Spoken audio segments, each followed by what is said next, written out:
एक दफ़ा का जिक्र है, एक खूबसूरत गर्मी के दिन में एक बत्तख अपने घोंसले में बैठी थी और अपने अंडों से बच्चे निकलने का इंतज़ार कर रही थी।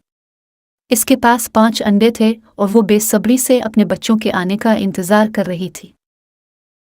एक एक करके अंडे फटने लगे और 4 प्यारे छोटे बत्तख के बच्चे निकले, हर एक खुशी से चहक रहा था। ताहम 5वां अंडा बाकी अंडों से बड़ा था और उसे फटने में कुछ वक्त ज़्यादा लगा। आखिरकार अंडा फट गया और इसमें से एक बच्चा निकला जो बाकी सबसे मुख्तलिफ नजर आ रहा था। वो बड़ा था और उसके परों का रंग पीला नहीं बल्कि सुरमई था।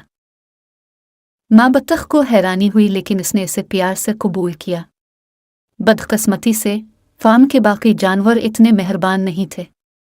दीगर बत्तख के बच्चे और फार्म के जानवर इस सुरमई बच्चे का मजाक उड़ाने लगे, इसे बदसूरत कहकर छेड़ने लगे। उदास और तन्हा महसूस करते हुए बदसूरत बत्तख के बच्चे ने भागने का फैसला किया। इसने देहातों में सफ़र किया, सख्त मौसम और ख़तरनाक शिकारियों का सामना किया।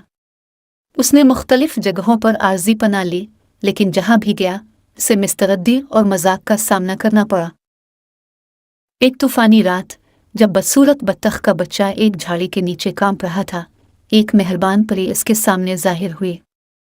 परी इसे देख रही थी और इस पर होने वाली जालिमाना बातों से गमगीन थी। इसने अपने जादुई छड़ी से इसके परों को छुआ और एक तब्दीली का जादू बोला। बत्तख के बच्चे की हैरानी की बात यह थी, वो एक नरम रोशनी के साथ चमकने लगा। इसके परों का रंग चमकते सफ़ेद और चांदी के हो गया और उसकी जसामत आम बत्तख से बड़ी हो गई। परी ने मुस्कुराते हुए कहा, तुम्हें बत्तख बनने के लिए नहीं बनाया गया था। तुम एक हंस हो जो अज़मत के लिए मुक़द्दर है।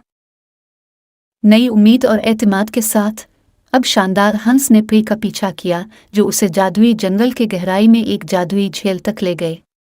वहां उसने खूबसूरत हंसों की एक जमात पाई जिन्होंने इसे खिले परों से खुश आमदीद कहा। उन्होंने वजाहत की कि वो हमेशा से इनमें से एक था, इस परी के जादू से पैदा हुआ जो इसका ख्याल रखती थी। इस दिन से हंस अपने नए खानदान के साथ रहने लगा। उसकी खूबसूरती और अजमत की तारीफ की गई। वो कभी भी इस मेहरबान परी को नहीं भूला जिसने इसकी ज़िंदगी बदल दी और इसे मेहरबानी और कबूलियत की अहमियत सिखाए। और इस तरह वो बदसूरत बत्तख का बच्चा, जो अब एक शानदार हंस बन चुका था, हमेशा खुशी से रहा, ये जानकर कि इसका सफ़र रद से कबूलियत तक एक परी की मोहब्बत के नरम लम्ह से रहनुमाई हुआ।